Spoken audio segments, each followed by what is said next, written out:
सफल हो जाएगा सतगुरु तेरे आसरे, ओ मेरा रोम रोम। इस जिंदगी के शून्य सफर में आई है अब सुंदर बहारें।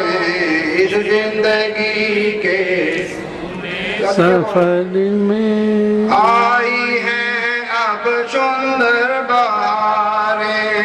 मिल गए हैं अब हम सफर ये,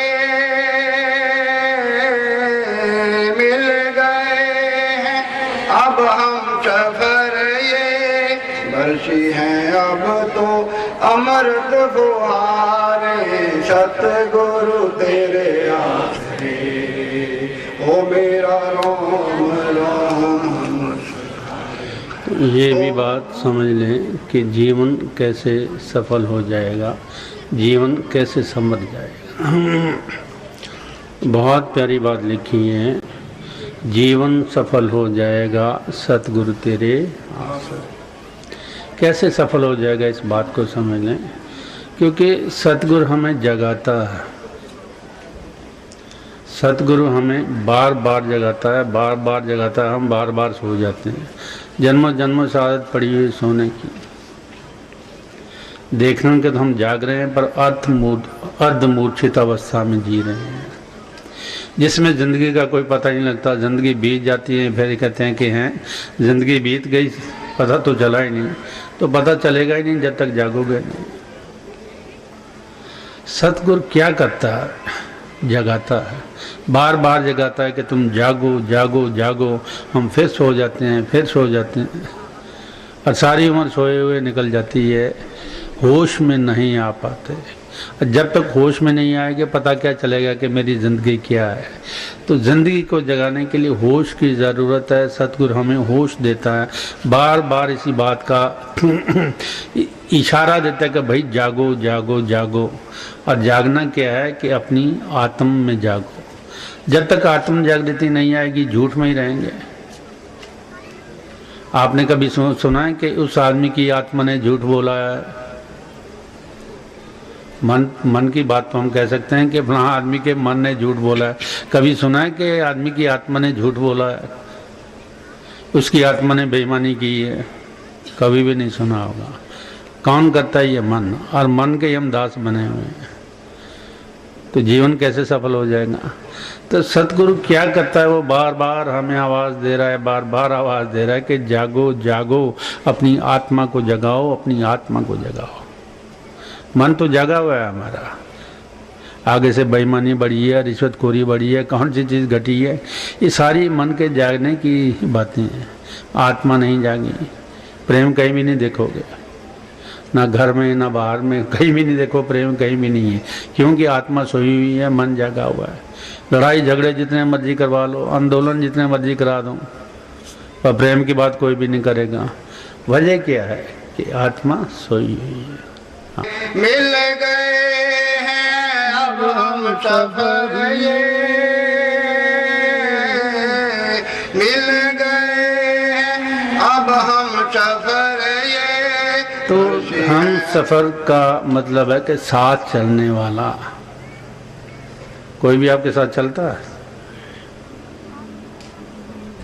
घर वाले भी साथ चलने को तैयार नहीं होते हैं। बहुत ज़्यादा डिटेल में नहीं बताऊंगा, नाराज़ हो जाओगे। 4 दिन अस्पताल जाना पड़े तो घर वाली कहते हैं कि हे परमात्मा,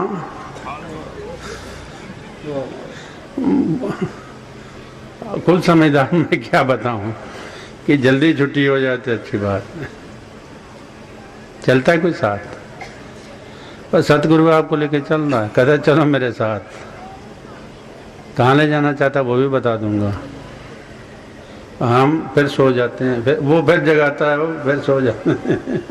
आदत पड़ी हुई ना, आदत से छूटा नहीं जाता। मिल गए हैं अब हम सफर ये, मिल गए हैं अब हम सफर ये। बरसी हैं अब अमृत फुहारें सतगुरु तेरे आश्रय हो मेरा रोम रोम मुस्काए हो जीवन सफल हो जाएगा सतगुरु तेरे आश्रय हो मेरा रोम मुस्काए ज्योति ज्योति कह ज्योत जगाऊं ज्योत जगा कर धीरज पाऊं ज्योति ज्योति कह ज्योत जगाऊं। ये जरूरत क्या है ज्योत जगाने की, वरना अंधकार में, और अंधकार डर का सूचक है। जैसे ही शाम होती तो दिल यूं यूं करना शुरू करता है, घर पहुंचे भाई क्या को गोली चल रही है, नहीं भी चल रही तो भी घबरा रहे हैं, भय है, चिंता है, पहुंचना है। अगर जोत जगती हो तो कोई फर्क नहीं है, कोई भय नहीं सताएगा, कोई चिंता नहीं सताएगी, मन में धीरज होगा, विश्वास होगा, पहुंच जाओगे मंजिल में। इसलिए कहा है कि जोत जगाऊं, जब तक जोत नहीं जगाओगे धीरज नहीं आएगा, भय नहीं जाएगा। ये ज्योति ज्योति कह ज्योत जगाऊं ज्योत जगा कर धीरज पाऊं ज्योत ज्योत कह ज्योत जगाऊं ज्योत जगा कर धीरज पाऊं। बानी तेरी इतनी प्यारी बानी तेरी इतनी प्यारी सुन सुन के मैं मस्त हो जाऊं सतगुरु तेरे आश्रय हो मेरा रोम रोम मुस्काए। हाँ, तो अभी तो बात श्रवण तक की है कि सुन सुन के मैं मस्त हो जाऊं, आगे जाओगे तो पता नहीं क्या हाल होगा। अभी तो सिर्फ बाहर का संगीत है ना, उसमें ही मस्ती आ रही है। अगर भीतर के संगीत पे चले जाओगे तो क्या होगा ये आपको अनुभव पे पता लगेगा कि क्या होता है, पर भीतर का जो अनुभव है उस जैसा कोई अनुभव नहीं है। ज्योति ज्योति कह ज्योत जगाऊं ज्योत जगा कर धीरज पाऊं ज्योत ज्योत कह ज्योत जगाऊं ज्योत जगा कर धीरज पाऊं। ये है कि अब जरूरत क्या है जोत जगाने की, ये भी तो समझ आना चाहिए। मुझे क्यों जोत जगानी चाहिए, वरना मन एक्टिव हो जाएगा। दिन रात एक्टिव है, कभी चैन ही नहीं लेता, ना चैन देने देता। मन हमारा इतना शैतान है कि थोड़ी सी से बात चाहिए फट एक्टिव हो जाता है। कहीं लड़ाई की झगड़े की बात हो तो हमें कुछ नहीं लेना देना ना, फिर भी वहाँ जाके घुसते हैं। भाई किसने कहा था तुम्हें वहाँ जाओ, कोई शरारत वाली बात हो फट जाके मन ले जाता है। मन चाहता भी यही है, और जब इसको कहो ना कि सत्संग है, बात पड़ जाएगी, जाना पड़ेगा। फिर अगर आ भी जाएगा तो फिर यहाँ परेशान हो, कभी इधर कभी उधर, कभी उठेगा, कभी बिना प्यास के भी प्यास लग जाएगी।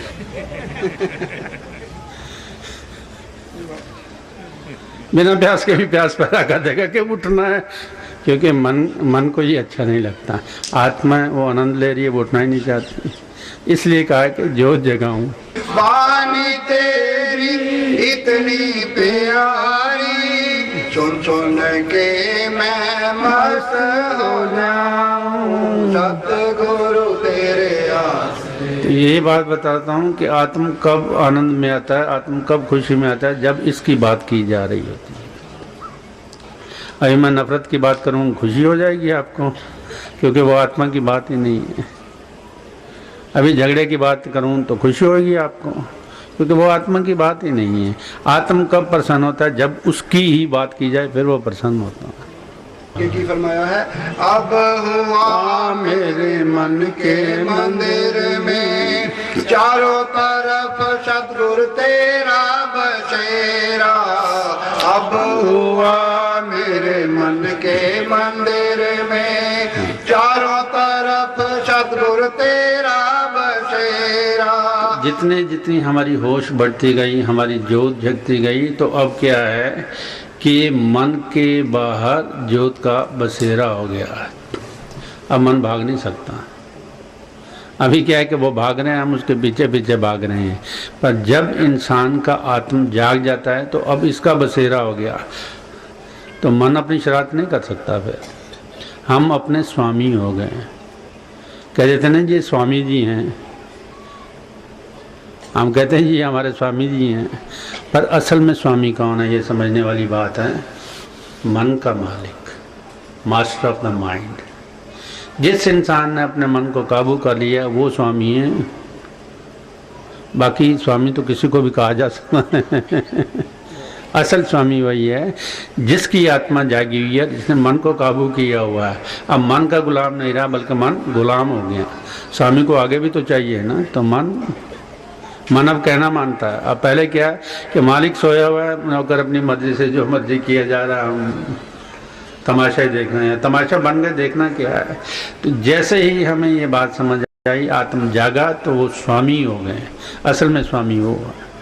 अब हुआ मेरे मन के मंदिर में चारों तरफ सतगुरु तेरा बसे। तो अब क्या है कि आत्मा स्वामी हो गई। अब भय नहीं है कोई भी कि मन किधर ले जाएगा, क्या होगा, चिंता नहीं, कुछ भी नहीं है। तो मन को स्वामी नहीं बल्कि आत्मा को स्वामी बनाओ। आत्म मालिक हो जाएगा तो ये आपको बिल्कुल सीधे रास्ते की ओर ले जाएगा। मन स्वामी है तो ये गलत रास्ते की ओर लेके जा रहा है। फिर इस बात की समझ पैदा करनी है कि स्वामी है कौन भीतर। जब तक हमें ये नहीं समझ आएगी तो स्वामी जागेगा कैसे। स्वामी को जगाना है, अपने माइंड के मास्टर बनना है, मन के स्वामी बनना है। अब हुई मुझ पे रहमत वीर की, दूर हुआ है मन का अंधेरा, गुरु तेरे आसरे। मन का अंधेरा ही हमारे भीतर डर पैदा कर रहा है, भय पैदा कर रहा है, द्वैत पैदा कर रहा है। सब कुछ मन ही जड़ है। इसी की समझ नहीं, इसी की समझ प्राप्त करनी है कि इस मन को काबू कैसे किया जा सकता है, मन को कैसे जीता जा सकता है। और एक ही उपाय है कि अपनी आत्म जागृति, उसके बिना मन काबू नहीं होगा। आत्म जागृति, जैसे आपकी आत्म जागृति हुई, आप अपने मन के मालिक बन रहे, आप नौकर नहीं रहे। फिर मन मानेगा, सवाल ही नहीं हो सकता कि इधर से उधर भाग जाएगा, क्योंकि उसे पता है कि मालिक परमात्मा पीछे बैठा हुआ है, पर अभी तक सोया हुआ है, इसलिए मन ही मालिक बना हुआ है।